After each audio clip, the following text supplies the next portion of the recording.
നമസ്കാരം. ഇപ്പോൾ social media ആകെ നിറഞ്ഞു നിൽക്കുന്ന ഒരൊറ്റ വിഷയമാണ് നമ്മുടെ പാലക്കാട് മുൻ എം.എൽ.എയും കോൺഗ്രസ് പ്രവർത്തകനുമൊക്കെയായ രാഹുൽ മാങ്കൂട്ടത്തിൽ ആ വ്യക്തി. അപ്പോൾ എന്താണ് അദ്ദേഹം ചെയ്ത കുറ്റമെന്ന് നമുക്കെല്ലാവരും അറിഞ്ഞു കഴിഞ്ഞു. ഏതോ ഒരു സ്ത്രീയുമായിട്ട് അദ്ദേഹത്തിന് അവിഹിത ബന്ധമുണ്ടാവുകയും അതുവഴി ആ സ്ത്രീക്ക് ഗർഭമുണ്ടാവുകയും ആ ഗർഭഛിദ്രം നടത്താൻ വേണ്ടിയിട്ട് ആ സ്ത്രീയെ ഭീഷണിപ്പെടുത്തുന്ന അല്ലെങ്കിൽ വഴക്ക് ഒക്കെ പറഞ്ഞുകൊണ്ട് അവരെ നിർബന്ധിക്കുന്ന അദ്ദേഹത്തിൻ്റെ ഓഡിയോ സന്ദേശങ്ങളൊക്കെ ഇന്നലെ പുറത്തു വന്നതോടുകൂടി അദ്ദേഹത്തിൻ്റെ നിരപരാധിത്വം നമ്മുടെയൊക്കെ മുന്നിൽ അദ്ദേഹത്തിന് ഒരു നിരപരാധി ആണോ എന്നൊരു സംശയമുണ്ടായിരുന്നു. പക്ഷേ അത് മാർക്കിട്ടി. അദ്ദേഹം പൂർണ്ണമായിട്ടും കുറ്റക്കാരനാണ് എന്ന് നമുക്ക് ഏവർക്കും ബോധ്യമാകുന്ന തരത്തിലുള്ളതായിരുന്നു ഇന്നലെ പുറത്തു വന്ന ആ ഒരു വീഡിയോ എന്ന് പറയുന്നത്, ആ ഒരു ഓഡിയോ.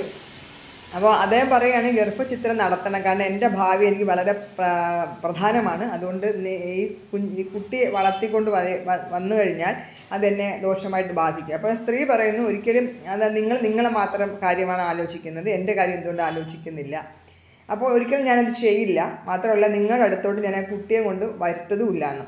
അപ്പോൾ അദ്ദേഹം പറയുന്നു, നീ അങ്ങനെ എൻ്റെ അടുത്തോട്ട് വന്നാൽ പറയുന്നു, ഞാൻ വരത്തില്ല, ഞാൻ ഒരിക്കലും ആ കുട്ടിയെ കൊണ്ട് വരില്ല, കുട്ടിയെ കൊണ്ട് വന്നു കഴിഞ്ഞാൽ നിങ്ങൾ ആ കുട്ടിയെ കൊല്ലും, നിങ്ങളതിനെ കൊല്ലും, അതുകൊണ്ട് ഞാൻ വരില്ല എന്ന് ആ സ്ത്രീ പറയുമ്പോൾ ഇദ്ദേഹം തിരിച്ച് പറയുന്നു, അങ്ങനെ നിന്നെ കൊല്ലണമെങ്കിൽ എനിക്ക് വെറും സെക്കൻഡുകൾ മാത്രം മതി, എനിക്ക് നിന്നെ കൊല്ലാം എന്നാണ്. പക്ഷേ അദ്ദേഹം അപ്പോൾ കൊല്ലുന്നു, ഞാൻ നിന്നെ കൊല്ലും എന്നല്ല അതിനകത്ത് രാഹുൽ മാങ്കൂട്ടത്തിൽ പറയുന്നത്. അത് നമ്മൾ പ്രത്യേകം ശ്രദ്ധിക്കണം കേട്ടോ. അപ്പോൾ ഇവരങ്ങോട്ട് ചോദിച്ച് അതിനൊരു മറുപടിയായിട്ടാണ് കൊല്ലും എന്നുള്ള വാക്ക് വന്നത്. അത് നമ്മൾ പ്രത്യേകം ഓർക്കേണ്ടതായിട്ടുണ്ട്.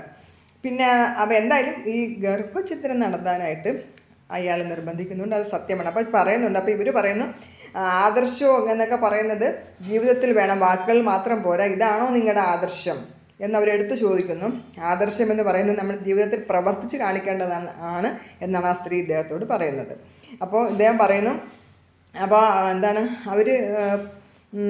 അവർ പറയുന്നുണ്ട്. അപ്പോൾ ഇദ്ദേഹം ചോദിക്കുന്നുണ്ട്, അതായത് നമ്മൾ ഇങ്ങനെയായിരുന്നു പ്ലാൻ ചെയ്തത്. അപ്പോൾ അവർ പറയുന്നത്, ഞാൻ ഈ കുട്ടിയെ അത് കളയില്ല, ഞാൻ ഈ കുട്ടിയെ പ്രസവിക്കും, വളർത്തും, നിങ്ങളുടെ ഒരു സഹായവും അവർക്ക് വേണ്ട എന്നവർ പറയുമ്പോൾ ഇദ്ദേഹം എടുത്ത് അങ്ങോട്ട് ഈ രാഹുൽ മാങ്കൂട്ടത്തിൽ ചോദിക്കുന്നുണ്ട്, ഇങ്ങനെയായിരുന്നു നമ്മൾ പ്ലാൻ ചെയ്തത് എന്ന്. അപ്പോൾ ഈ പ്ലാൻ ചെയ്തത് എന്ന് പറയുന്നത് ഒരു പോയിൻ്റല്ലേ? അപ്പോൾ ഇവർ തമ്മിൽ മുൻ പരിചയമില്ലേ? അത്രമാത്രം അടുത്ത ഒരു ബന്ധമുണ്ടായിട്ടല്ലേ നേരത്തെ ഇതായിരുന്നു പ്ലാൻ, ഇപ്പോഴെന്താണ് ഈ പ്ലാൻ മാറ്റിയതെന്ന്? അപ്പോൾ ഇവർക്ക് മുൻ പരിചയമുണ്ട് എന്നുള്ള ശക്തമായിട്ടുള്ള ഒരു പോയിൻ്റല്ലേ നമ്മളിങ്ങനെയായിരുന്നു പ്ലാൻ ചെയ്തത് എന്നുള്ളത്. അപ്പോൾ നമ്മൾ മനസ്സിലാക്കേണ്ട ഒരു കാര്യം, ഈ രാഹുൽ മാങ്കൂട്ടത്തിൽ എന്ന് പറയുന്ന ആ ഒരു വ്യക്തി കോൺഗ്രസിൻ്റെ അടിത്തട്ടിൽ നിന്ന് വളരെ പെട്ടെന്ന് ഉയർന്ന് അദ്ദേഹത്തിന് ഒരിക്കലും പിടിച്ചു കയറാൻ പറ്റാത്ത ഒരു ഉയരങ്ങളിലേക്ക് വളരെ പെട്ടെന്ന് കയറി. കാരണം ചാനൽ ചർച്ചകളിൽ കൂടെയൊക്കെ ആയിരുന്നു അദ്ദേഹം നമ്മൾ അദ്ദേഹത്തെ ആദ്യമായിട്ട് കാണുന്നത്. വളരെ ശക്തമായിട്ട് കോൺഗ്രസിനെ അനുകൂലിക്കുകയും മറ്റുള്ളവരെയൊക്കെ എതിർത്തൊക്കെ സംസാരിച്ചുകൊണ്ട് അദ്ദേഹം വളരെ പെട്ടെന്ന് തന്നെ ആൾക്കാരെ ശ്രദ്ധ പിടിച്ചു പറ്റുകയും അങ്ങനെ ഇപ്പോൾ യൂത്ത് കോൺഗ്രസ് സംസ്ഥാന അധ്യക്ഷനായിട്ട് അദ്ദേഹം ഒക്കെ മാറുന്നു. അതെന്താണ് പിന്നെ അദ്ദേഹം പാലക്കാട്ട് എം.എൽ.എ ആവുന്നു. പാലക്കാട്ട് വൻ ഭൂരിപക്ഷത്തിൽ അദ്ദേഹം നല്ല ഭൂരിപക്ഷത്തോടുകൂടി അദ്ദേഹം അവിടെ നല്ലൊരു വിജയമായിരുന്നു അദ്ദേഹം അവിടെ കാഴ്ചവെച്ചത് നമുക്ക് പറയാൻ സംശയം പറയാം.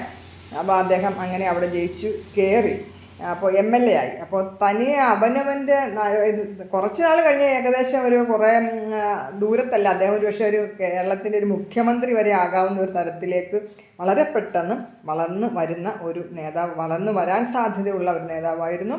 അതിനകത്ത് ഒട്ടും തർക്കമില്ല.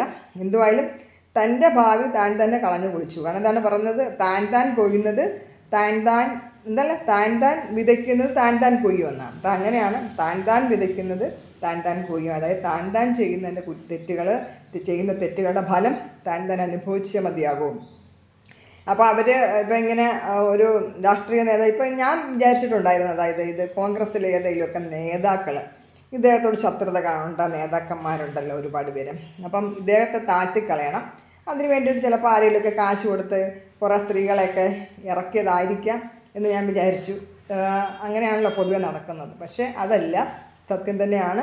ഈ അവരുടെ ഫോൺ സന്ദേശത്തിൽ കൂടി നമുക്കത് മനസ്സിലാകും, ഇങ്ങനെ അല്ലായിരുന്നല്ലോ നമ്മൾ മുൻപ് പ്ലാൻ ചെയ്തത് എന്നുള്ളത്.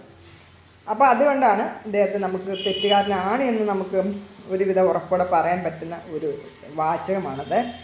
അപ്പോൾ എന്തായാലും നല്ലൊരു നേതാവായിരുന്നു.